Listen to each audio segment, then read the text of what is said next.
I beg earnestly to call attention to the fact that some kind of legislation should be adopted with reference to the dwellings of the class that live by labor in our great towns. The condition of these dwellings is becoming every year more disgraceful and dangerous. That was said nearly 100 years ago. What has been done since then?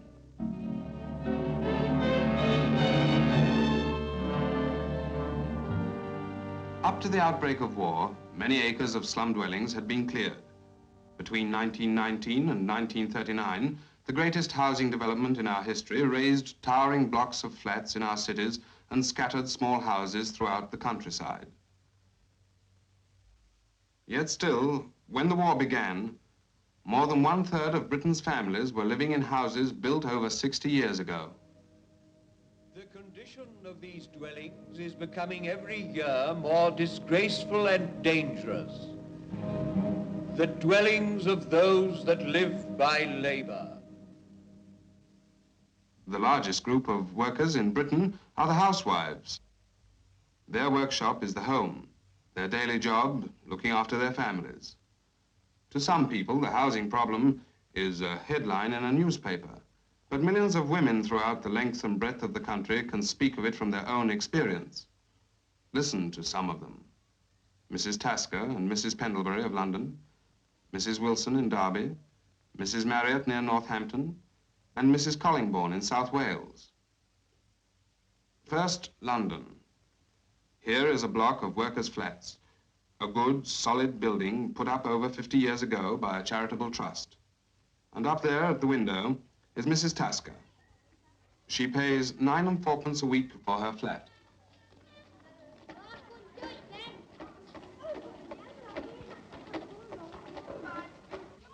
I've lived in these buildings 10 years now. We've got 3 rooms, 2 bedrooms and a living room where I am now.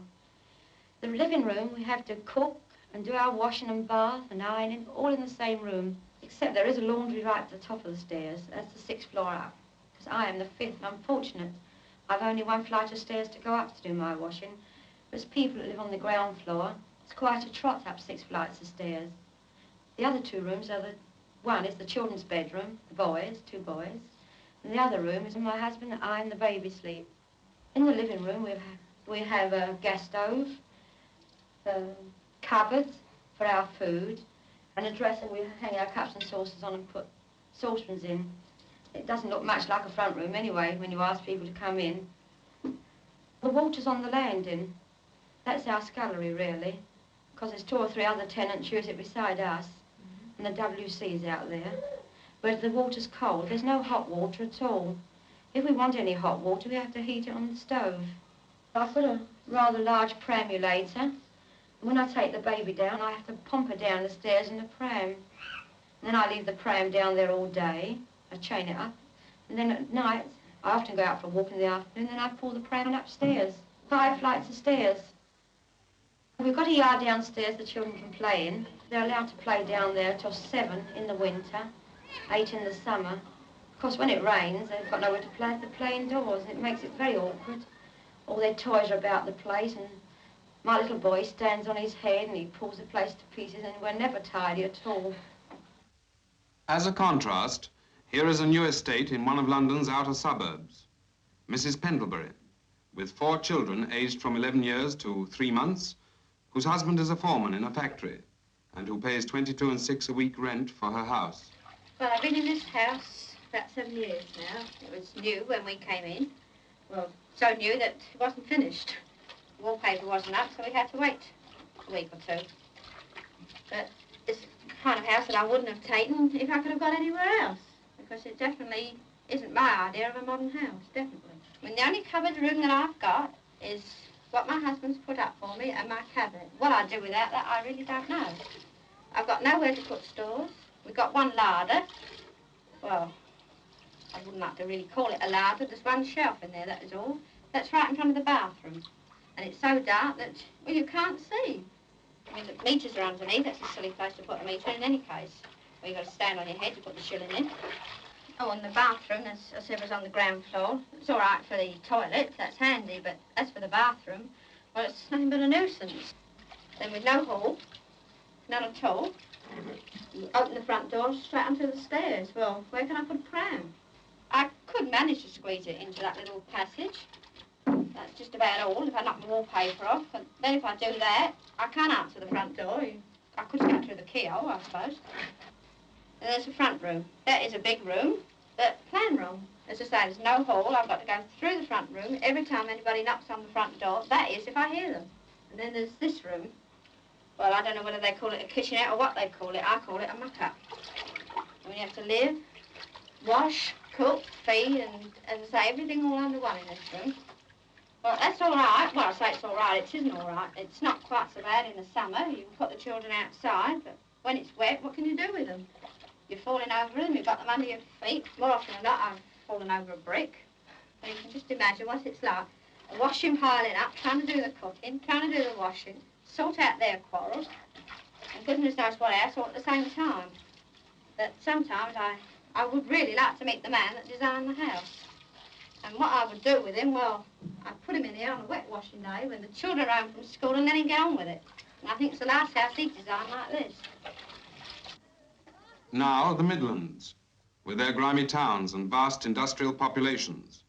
Derby, and in Derby, John Street, where Mrs. Wilson lives at number 18. This is a 4-roomed house with a scullery, with 2 bedrooms, and I have 3 children. A boy going to work and 2 girls, one 11 and one 3. The difficulty is when my husband's home on leave. We've nowhere for the boy to sleep, so he has to go to his grandma's, so the girl can have his bedroom. I have a front room which is very small, and a small fireplace which is very draughty. And of course the electric light meters are there, and you can't make it look nice if you want to. And then I have electric light in the house, but not on the stairs. And of course that's very dangerous because the steep, you see, and there's the little girl. I have no bathroom in this house, no hot water at all, only what I heat. I have a cold water tap. I have a sink, but of course I have no draining board, and it makes it very awkward when you come to wash the pots. I either have to put them on the sink or on the table to drain, and of course the water drips all over the place. And that makes another mess.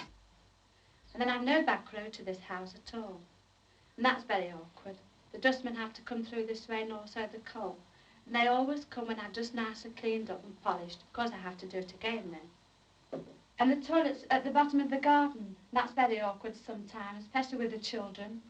And there's nowhere for them to play at all. Of course it's very dangerous in the street. I have to keep them in the yard. I have to go and put these away now. And now the country. England's countryside of green fields and picturesque villages. Here in Northamptonshire is one as picturesque as its name, Morton Pinkney. This is Mrs. Marriott. Her husband works on the railway 2 or 3 miles away from the village. She has 3 children, the baby, and a boy and girl at school. The rent of her cottage is 9 shillings a week. This room originally was an infant schoolroom, and then it was turned into a cottage, and there was 3 bedrooms built and a kitchen. And also the electricity was installed. And I have an electric cooker to cook by. It's the only cooking convenience we have. And I have a nice little sink too in the kitchen. But the biggest drawback out is we haven't any water laid on, which is really the thing we should have liked in. And I really think we ought to have it in too. When we want our water, we have to go down to the pump in the village. My husband, he fetches water before he goes to work. When I've used that, I have to go down myself. And of course, as you know, when you go and fetch several buckets of water, distances that, you can get tired. Quite tired, you can. We haven't any covered room, not any fixtures in the house at all. We just have the 2 corner cupboards, and not very large, but they're useful. And there's a pantry. That's a horrible little place, it really is. Because, you see, we have the storage right at the back of it. And, oh, it really is stagnant. I mean, the things are mould in there. We don't get the air in there as we should, you see, because, you see, it's the lattice window, a very small lattice window, and it opens onto the back. And, oh, I don't know. doesn't seem to suit me at all as regards a pantry.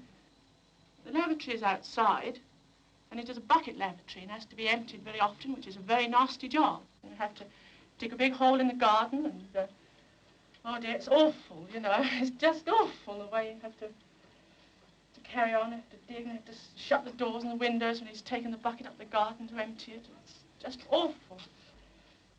In the west, in the valleys of South Wales, are villages of a different kind. Villages that have grown beyond control, clustering round the pit heads and straggling up the hillsides. This is Mrs. Collingbourne.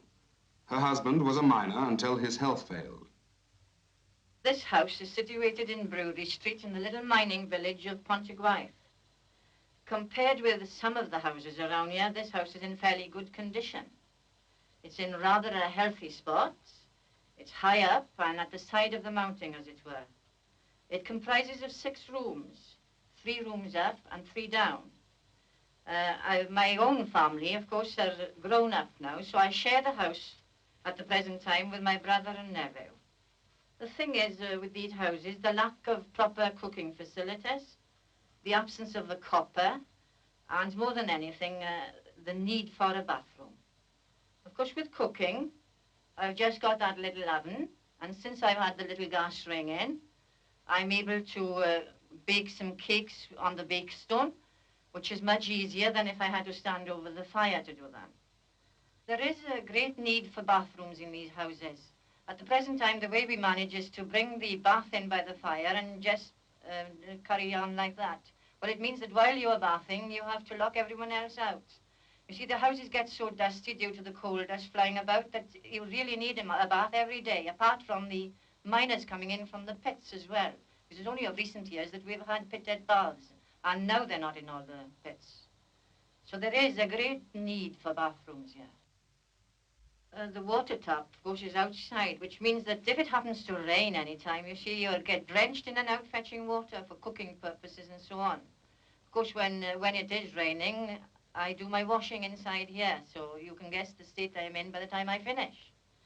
Now, with the washing day is a most laborious day. It means that you have to lift heavy iron boilers on and off the fire, and also lift the bath outside. Of course, it means that you have to pour the contents of the boiler into the bath while on the floor and then lift the bath up, or else put the bath up first and pour the contents of the boiler afterwards, which demands all your energy. In fact, I think that's why most of our women are suffering with internal complaints today. I think that's a big factor towards that sort of thing. Those are the problems of 5 women today. They're not living in slums. Their homes are average homes, typical of several million others in all parts of the country. How do these problems relate to the housing situation as we know it? Old and drab houses we know of. Houses huddled beneath the dirt of factory chimneys and shaken by passing trains. Nor must we forget the war and the new problems of houses, good and bad, destroyed by enemy action. But a house is more than bricks and mortar. There is an inside as well as an outside to every house. And the insides of our houses, many new as well as old, are as out of date today as a hansom cab, but not so rare. A woman looks at her home from 3 points of view: the health of her family, the home life of her family, and her own work and leisure. The average house in England today is not built for health. It makes work drudgery for the housewife and offers little opportunity for family life. We know what sort of homes we want. I'd like a nice self-contained house with a bathroom and scullery and a back and front garden where the children could play, where I know where they would be, and it would be a godsend. We want a home for every family, whatever its size and income, whether in the town or in the country. There must be houses and flats enough to provide a home for everyone. We need them quickly, but thought and care must be given to their design so that they are not built at the expense of the comfort inside. Our houses should be places we are happy to come home to. They must have light and space, room to live our family lives, room to move about and clean, fresh air to breathe.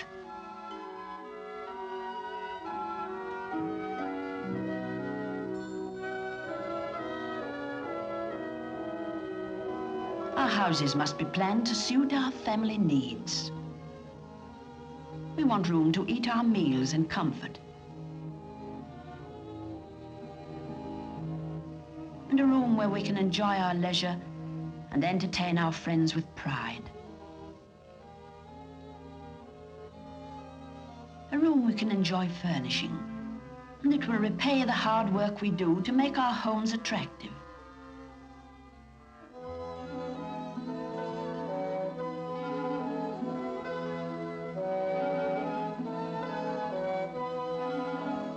We want modern equipment to save drudgery and make housework a pleasant job. Good cookers, proper heating and up-to-date washing appliances to cut down labor and give us time for other things, time to be citizens.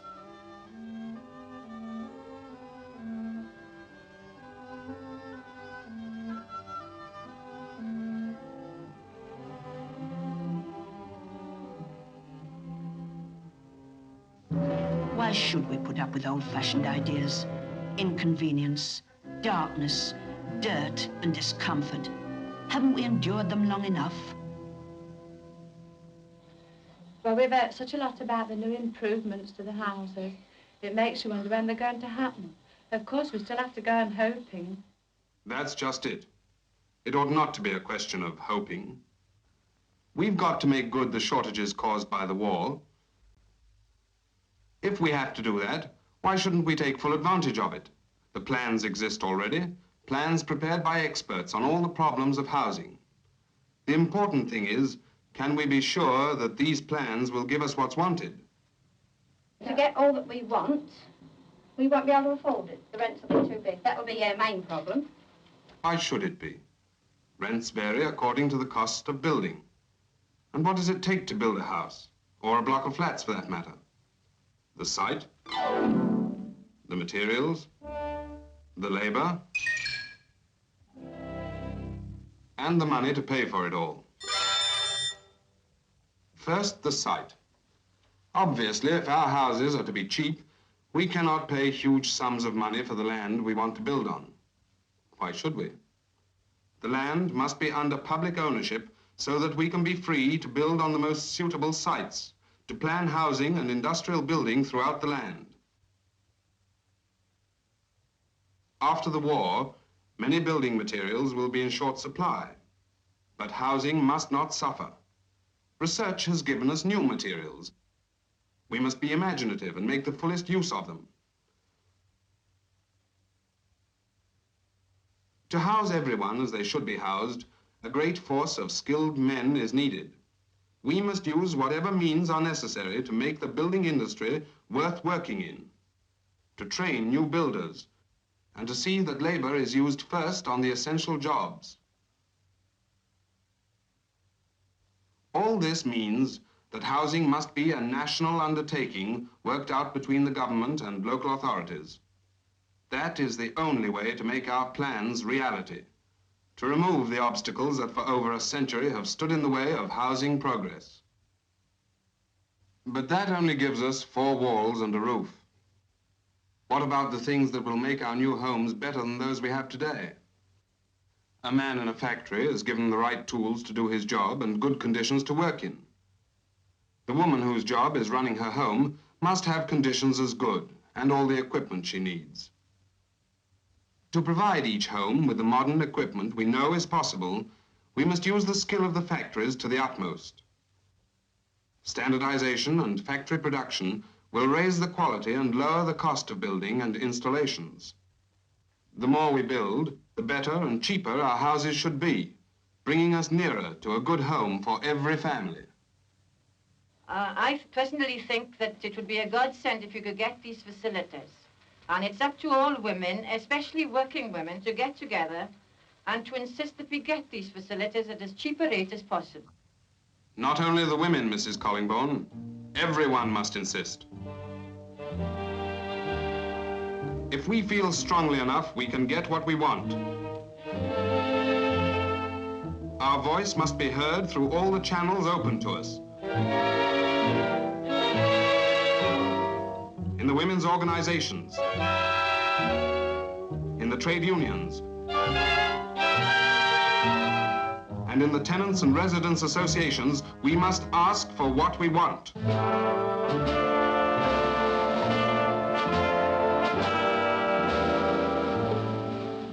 We must elect to our local councils men and women who understand our need. And we must watch to see that they put forward our demands. We must elect to Parliament those whom we trust. Those whose interest is the welfare of the working people of this country.